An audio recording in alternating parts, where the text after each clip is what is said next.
Adultos. Lição 4. Como se conduzir na caminhada. Olá, meus queridos irmãos, queridos amigos, alunos, professores, povo de Deus, nação santa. Quero cumprimentá-los com a preciosa paz de nosso Senhor e Salvador Jesus Cristo. Estamos aqui para mais uma lição. Desta feita, a lição de número 4, com a temática Como se conduzir na caminhada. Nesta lição, estaremos abordando sobre a vida cristã, tendo como padrão, como tipos, como modelo, a pessoa de Jesus Cristo. Nós sabemos que a nossa vida cristã, ela tem um padrão, ela tem um modelo certo, ela tem, na verdade, a expressão maior em Cristo Jesus. E quando lemos Efésios capítulo 2, verso 20 até o 21, ele é o fundamento, a pedra angular, na qual estamos alicerçados para vivermos a vida cristã à luz dos ensinos de nosso Senhor e Salvador Jesus Cristo. Nosso texto áureo diz assim: andai com sabedoria para com os que estão de fora, remindo o tempo. Colossenses 4, verso 5. Verdade prática.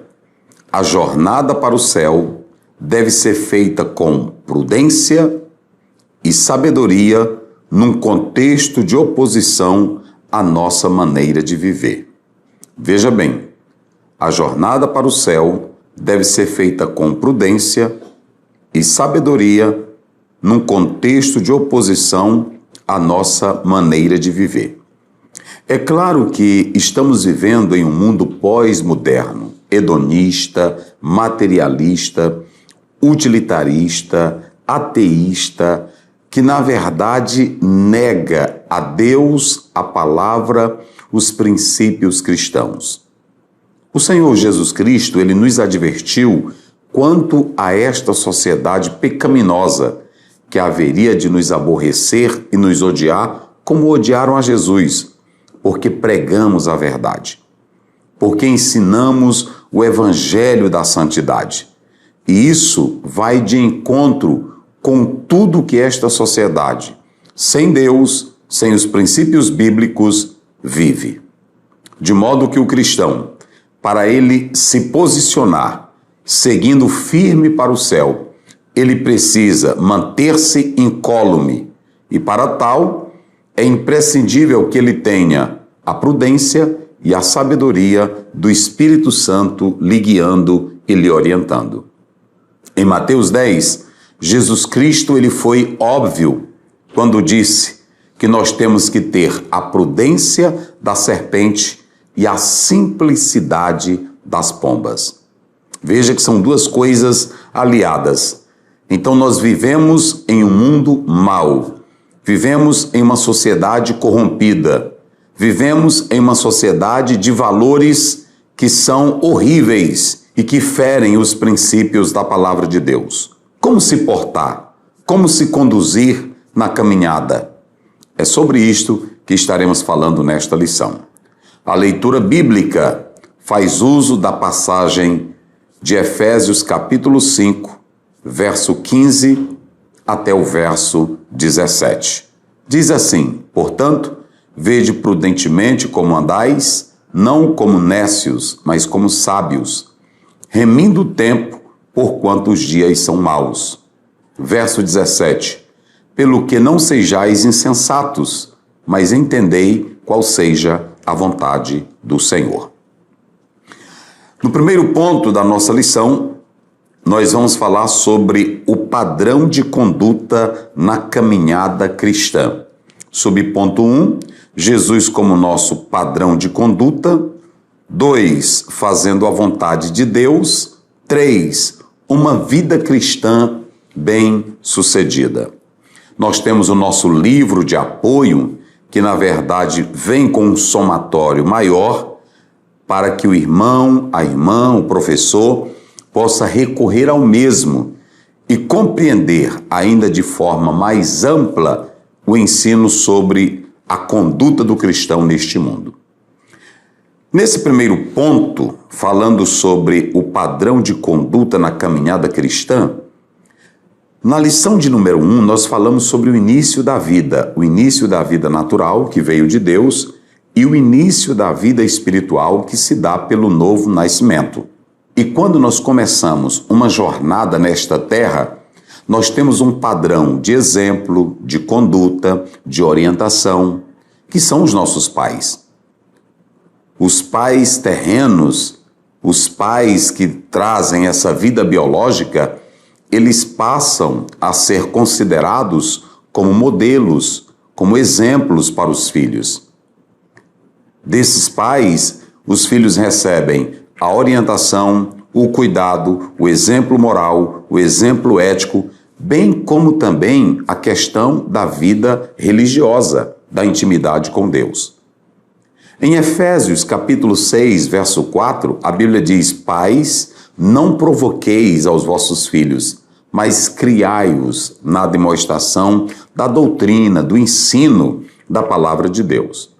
Veja que os filhos, para se conduzirem nesta vida e terem sucesso, é preciso que eles escutem os seus pais, respeitem a autoridade dos pais, sigam as orientações dos pais, bem como o modelo de vida, de conduta e de padrão de honestidade dos seus pais.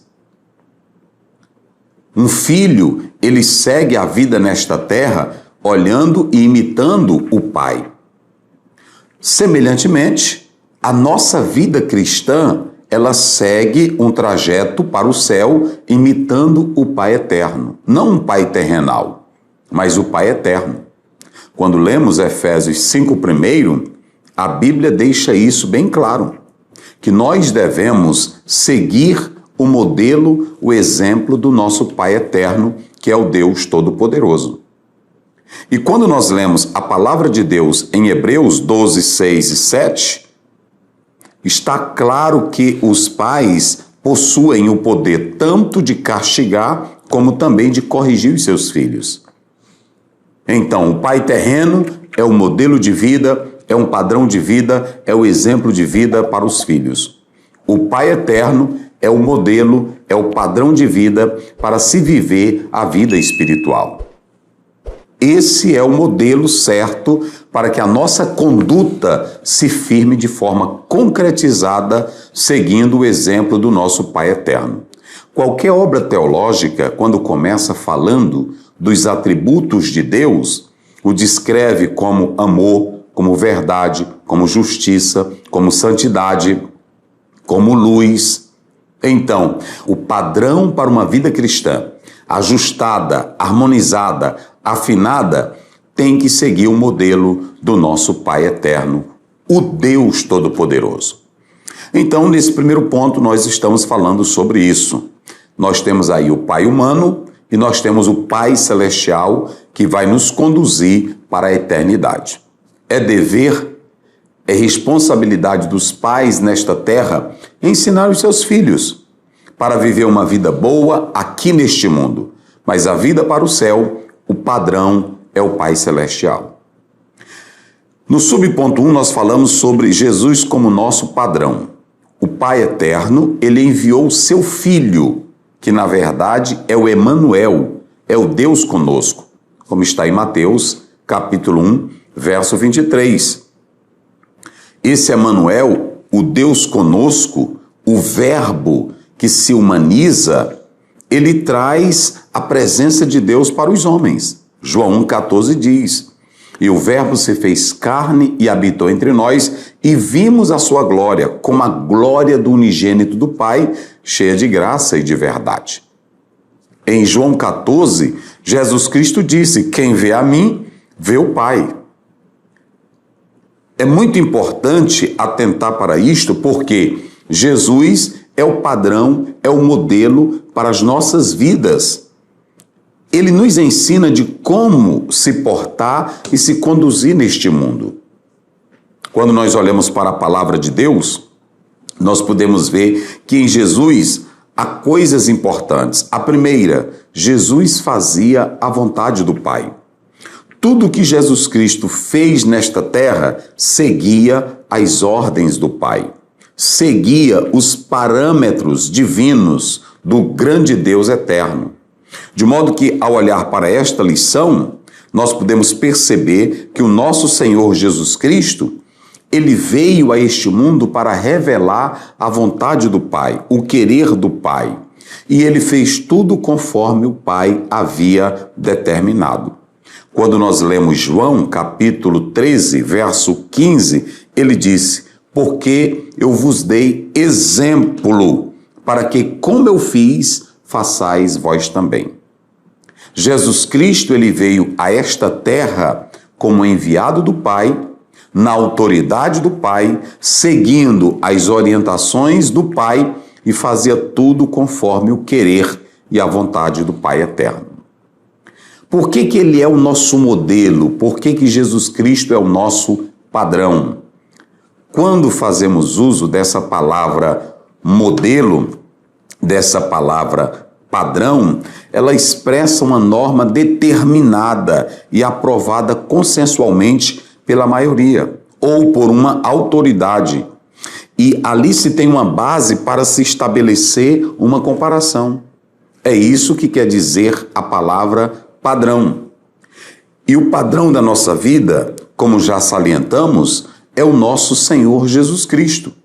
Ele veio a este mundo, primeiramente, viveu conforme a vontade do Pai. Quando nós lemos João, capítulo 4, verso 34, está escrito: ele deixou claro que não veio para fazer a sua vontade, mas sim a vontade do Pai eterno. É isso que nós podemos analisar. E quando o cristão olha para Cristo, vai ver em Jesus o padrão de santidade, de verdade, de obediência, de submissão.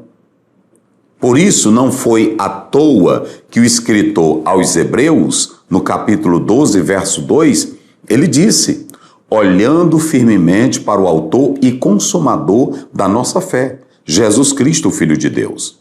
Então, a santidade de Cristo estava no seu proceder, na sua essência, de modo que ele procurava fazer aquilo que o Pai havia determinado que ele fizesse. Nos ensinos de Jesus Cristo, ele também deixou um padrão correto. Quando nós vamos para Mateus capítulo 5 até o capítulo 7, ao tratar sobre o sermão da planície, como está em Lucas, ou o sermão da montanha, o Senhor Jesus, ele diz como o cristão deve viver nesta terra. São os princípios que foram delineados para aqueles que, na verdade, iam fazer parte do seu reino. E ele começa dizendo: bem-aventurados que promovem a paz, bem-aventurados os mansos, bem-aventurados limpos de coração.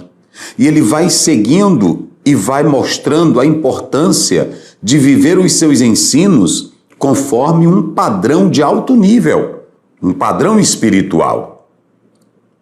Se nós analisarmos, o Senhor Jesus, ele nos ensina o caminho certo para nos conduzirmos na jornada até chegar às mansões celestiais.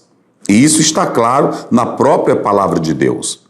Aqueles que não se conduzem, por exemplo, na justiça, agindo com misericórdia, tendo um coração puro, sendo um purificador, não suportar as perseguições por causa da justiça, jamais irão viver uma vida justa ou entrar na eternidade, porque não estão seguindo o padrão estabelecido pelo Deus eterno, pelo Pai Todo-Poderoso.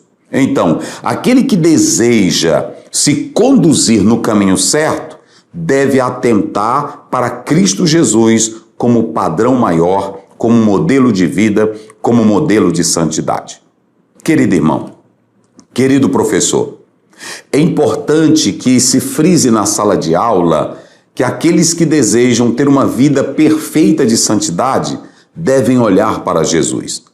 Todos os homens são falhos. Nós podemos pegar desde Gênesis até o Apocalipse e ver a começar pelo nosso pai Abraão, se atentarmos também para Moisés, se atentarmos também para outras figuras importantes na Bíblia, todos foram falhos, todos tinham suas fraquezas. Agora, quando olhamos para Jesus, ele é o padrão de santidade. E ele traz, através dos seus ensinos éticos, não somente um padrão moralista, mas também o padrão espiritual para termos direito a entrarmos na Cidade Santa pelas portas. Então, você pode observar que nós temos aqui os ensinos de Cristo que servem como base para as nossas vidas, para que de fato possamos andar em santidade. A segunda coisa que nós podemos salientar aqui é que Jesus ele fazia a vontade de Deus. E quando nós falamos sobre esse ponto que ele fazia a vontade de Deus, conforme está aqui na nossa lição, é que aquele que procura caminhar para o céu deve viver no afã, na intenção de agradar a Deus. Ora, como é que eu vou chegar ao céu, como é que eu vou entrar no céu, se eu não procuro agradar a Deus? O céu é para todos. Nós não privamos ninguém de entrar no céu, porque o céu é para todos. Mas para entrar no céu, o viver do homem e da mulher e do jovem tem que ser um viver que objetive a agradar a Deus. Nós já citamos aí João 4:34, João 17, verso 4, 19 e 30. Jesus viveu na terra fazendo a vontade do Pai. E quem faz a vontade do Pai busca lhe agradar em tudo. Basta nós olharmos para a própria palavra de Deus e entender que Jesus priorizava a vontade do Pai. Ele nos ensinou em Mateus 6,10, Pai nosso que está nos céus. Mateus 26, você pode ver 39 e 42. O Senhor Jesus sempre priorizou a vontade do Pai e não a sua própria vontade. De modo que, quando o cristão realmente quer ir para o céu, ele procura viver e fazer a vontade do Pai eterno. E há uma coisa interessante que eu quero dizer aos nossos queridos irmãos. Quando há em nosso coração, quando há no nosso interior o desejo de fazer a vontade de Deus, sabe o que acontece? Não há espaço em nós para a grandeza, não há espaço em nós para a mentira, para a idolatria, para o egoísmo, para a busca de vantagens pessoais. Porque o que domina o nosso coração é o desejo do céu. E quem tem desejo do céu tem uma postura e se conduz no caminho de modo santo, como está em 1 Tessalonicenses 4:3. E essa é a vontade de Deus, a vossa santificação. Hebreus 12, quando nós atentamos para essa passagem bíblica, está escrito lá: segui a paz com todos e a santificação, sem a qual ninguém verá o Senhor. Não há espaço para disputas, competições, intrigas, brigas no nosso meio, quando o cristão está na caminhada para o céu. Porque quem quer ir para o céu procura agradar a Deus e não aos homens. Isso está claro na própria palavra de Deus. Não há, por exemplo, espaço para acusações falsas, palavras indecentes, não há espaço para ações mentirosas, não há espaço para contendas, não há espaço para inveja, porque o cristão está no caminho do céu. E o caminho do céu, já explicamos à luz de Mateus 7, 13 e 14, ele nos coloca em uma condição de renúncia. Isso está claro. E lá em Mateus, capítulo 7, versículo 12, a Bíblia diz: ora, tudo quanto quereis que os homens vos façam, façais vós primeiro. Esta é a lei áurea, a regra ensinada por Cristo Jesus. Então, quem quer ir para o céu, procura viver agradando a Deus. E o viver que agrada a Deus exclui tudo aquilo que é pecaminoso. Antes, prioriza a oração, prioriza a palavra, prioriza a santidade, prioriza uma vida justa. É isso que você pode ler em Mateus capítulo 6, verso 9 a 13, como está na palavra de Deus. E talvez você diga, pastor Aziel, e como é que eu faço para que estes ensinos tenham poder na minha vida? Peça ao Espírito Santo para lhe guiar, para lhe orientar. Porque em João 16, 13 diz, o Espírito da verdade, ele vos guiará em toda a verdade. Nós temos aqui uma vida cristã bem-sucedida. O professor deve salientar que a vida bem-sucedida nesta terra, ela vai depender de vários fatores, mas em primeiro lugar, da influência dos pais nos lares, que formam bem seus filhos, estruturam eles de modo espiritual, psicologicamente, socialmente, intelectualmente. Agora, para a vida espiritual, o sucesso vem quando se toma Jesus Cristo como padrão, como modelo de vida. Gente, isso é maravilhoso. Nós podemos correr bem a vida cristã, conforme está em 1 Coríntios 9, 24 a 27, olhando para o padrão de santidade. Jesus não teve pecado, Jesus não teve inveja, Jesus não teve mentira, Jesus não teve falsidade, Jesus amava a todos, Jesus não tinha um coração cheio de ódio. Esse é o padrão, é o modelo de vida. Lá fora, as pessoas que querem ter sucesso tomam como padrões homens de vidas ilustres, grandes empresários, professores, doutores, quer seja na área jurídica, profissional, na área sociológica, em todas as áreas que alguém se destaca, você pega aquela pessoa como padrão, um grande empresário, um grande filósofo. E para o céu, quem é o teu padrão de vida? Quem é o teu modelo? E para se conduzir na jornada, você deve olhar para quem? Deve se espelhar em quem? Em Jesus Cristo, o Filho de Deus. Jesus Cristo, meus queridos irmãos, ele é o padrão maior. Mateus 11, 29. Aprendei de mim. É isso que ele diz. Aprendei de mim. Leia Filipenses capítulo 2, versículo 5, que você vai compreender isso. Olha o que Paulo diz. Tende em vós o mesmo sentimento que houve em Cristo Jesus. Então, nesse primeiro ponto, o professor deve destacar essas três coisas. Quem quiser uma vida de sucesso espiritual para chegar ao céu, precisa tomar como padrão a pessoa de nosso Senhor e Salvador Jesus Cristo. Jesus, amados, ele é o padrão correto. E quando não se tem esse padrão certo, ou seja, quando se rejeita o caráter de Cristo, a vida santa de Cristo, o que acontece? A casa, ela pode ter uma boa aparência pelo lado de fora, mas como está lá em Mateus 23, 27, é simplesmente sepulcros caiados, apenas a aparência. Existem pessoas que passam um cal muito bonito na sua vida, mas por dentro está podre, porque não segue o padrão maior, que é Jesus Cristo, o Filho de Deus. No segundo ponto da nossa lição, nós estamos falando sobre fazendo a caminhada com prudência. Como é que se faz uma caminhada para o céu com prudência? Nós temos aqui algumas palavras e também adjetivos para aqueles que desejam se conduzirem na jornada para o céu da forma correta. A primeira que nós podemos falar é a palavra prudência. Essa prudência nós podemos analisar. Vamos recorrer aqui à Bíblia Sagrada. Olha o que diz a palavra do Senhor em Provérbios 9, verso 10. O temor do Senhor é o princípio da sabedoria, e a ciência do santo a prudência. Veja bem que nós colocamos aí na lição essa expressão binar do hebraico, olha que está aparecendo aí, binar quer dizer compreensão, quer dizer discernimento. A segunda palavra está em Provérbios capítulo 9, verso 9. Olha o que diz a Bíblia. Dá instrução ao sábio e ele se fará mais sábio.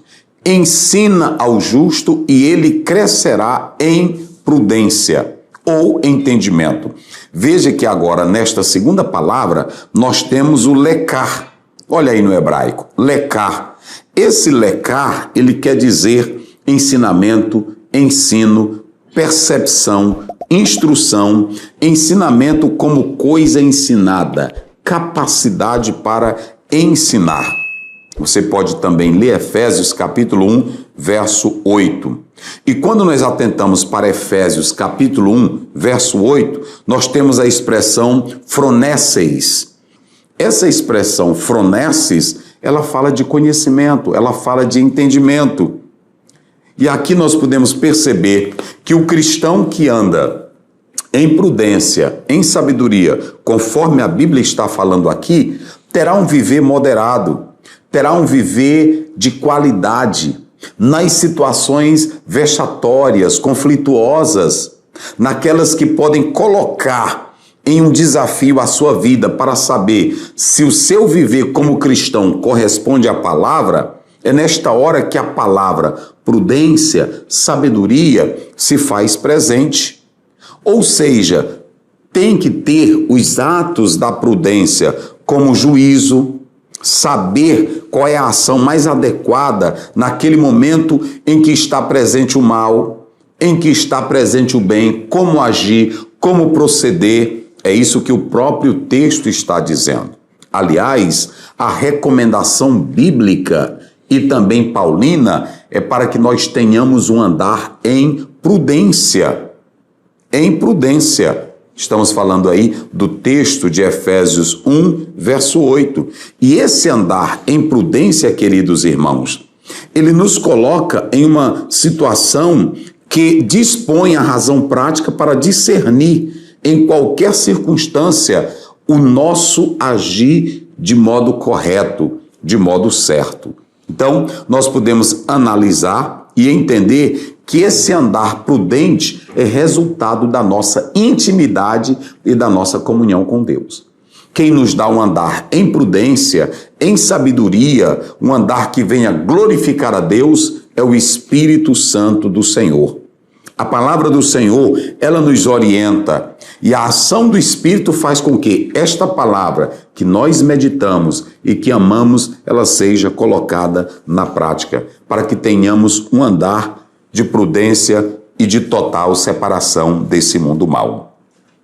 Em prosseguimento, nós podemos ver aí nesse subponto 2, não andeis como nécios. Se nós analisarmos Efésios capítulo 5, ele está dividido em 3 momentos. E nesse capítulo nós temos a maneira do andar do cristão. Se você analisar a primeira parte de Efésios, no capítulo 5, 1 a 14, Paulo diz que nós temos que andar em amor. Quando você pega 15 até o 17, o apóstolo São Paulo diz que nós devemos ter uma caminhada sábia. E do capítulo 5, verso 18 a 33 de Efésios, ele fala sobre o andar com uma vida cheia do Espírito Santo. Ou seja, andar em amor, andar com sabedoria e andar com uma vida cheia do Espírito Santo.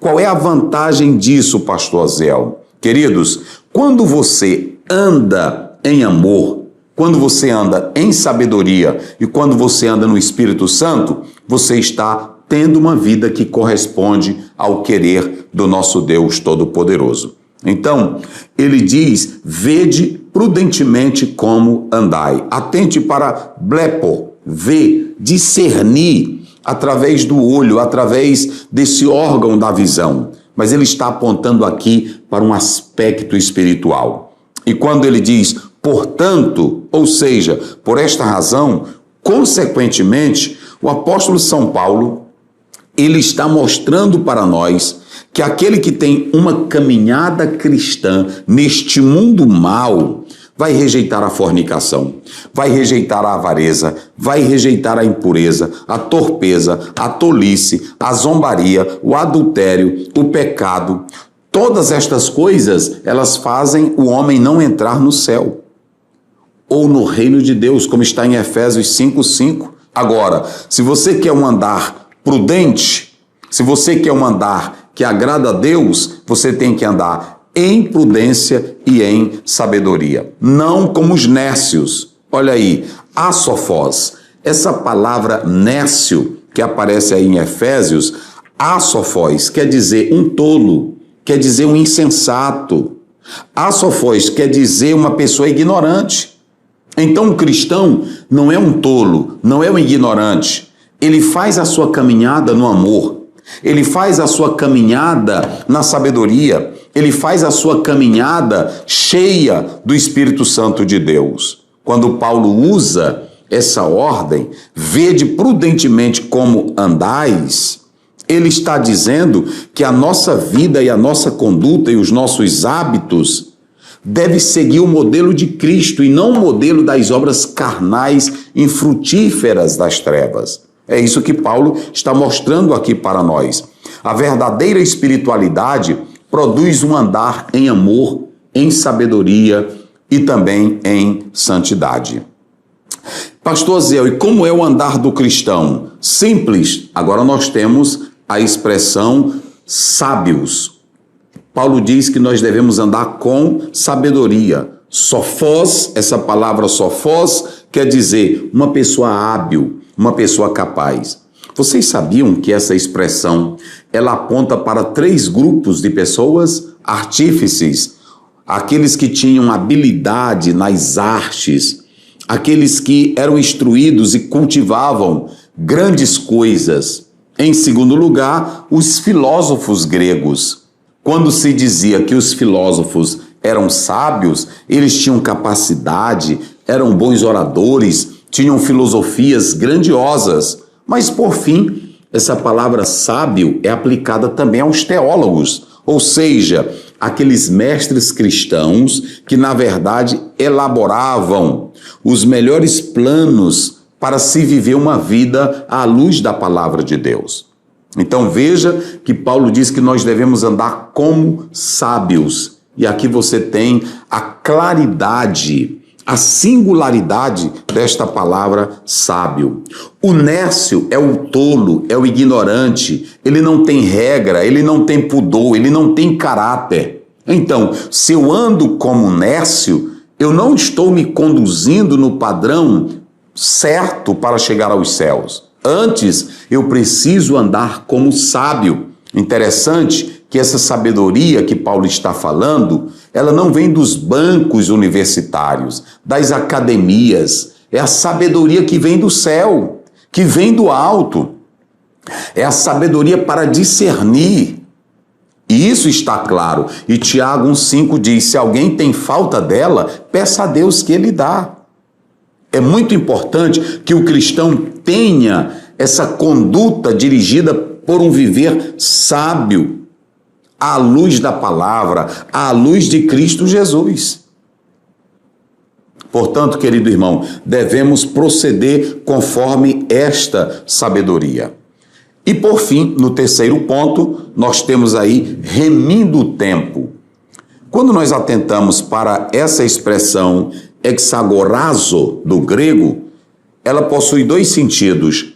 Remir, resgatar do poder de outro pelo pagamento, através de um preço, mas também ela pode ser aplicada, libertar o eleito da dominação da lei mosaica pelo preço da sua morte vicária, apontando para Jesus Cristo. O segundo sentido é comprar para si mesmo, para uso próprio. É fazer uso sábio, sagrado de cada oportunidade para fazer o bem. Veja que nós sabemos que vivemos em uma sociedade maléfica, pecaminosa. O dia de 24 horas, ele não tem poder nenhum. Não há maldade no dia de 24 horas, porque o dia foi feito por Deus. Ion foi feito por Deus. Aonde estaria a expressão dias maus? É claro que não está se falando do dia de 24 horas. Quando Paulo fala sobre os dias maus, ele está falando de uma sociedade maléfica, separada de Deus, dominada pelo pecado. Como diz 1 João 5,19, o mundo jaz no maligno. E essa sociedade que ela vive, separada de Deus, dominada pelo pecado, ela usa o tempo para a prática do mal. Quando nós vamos para Eclesiastes 3, todo o tempo que foi projetado por Deus lá na eternidade foi bom. Isso está em Gênesis capítulo 1. Deus fez tudo bom, não só a terra, o homem, mas também o tempo. Porém, o homem mau, ele faz mau uso do tempo. Há pessoas que usam tempo para fazerem rodinhas, reuniões, para falarem mal dos outros. Aí são os dias maus. Há pessoas que usam o tempo para matar. Há pessoas que usam o tempo para destruir. É por isso que a Bíblia diz que nós devemos aprender a contar os nossos tempos. Aquele que tem um coração cheio de sabedoria, aquele que tem prudência, ele vai saber fazer uso de modo bom do tempo que ele tem. Ele vai usar o tempo para se consagrar, para ler a Bíblia, para orar, para viver em santidade, porque ele sabe que a vinda de Jesus se aproxima. Essa palavra remindo o tempo é uma expressão comercial. Os grandes investidores daquela época, eles esperavam o momento certo em que determinada mercadoria ia ter um valor adequado para que eles pudessem viver ou vender essa mercadoria. Era o pechinchar.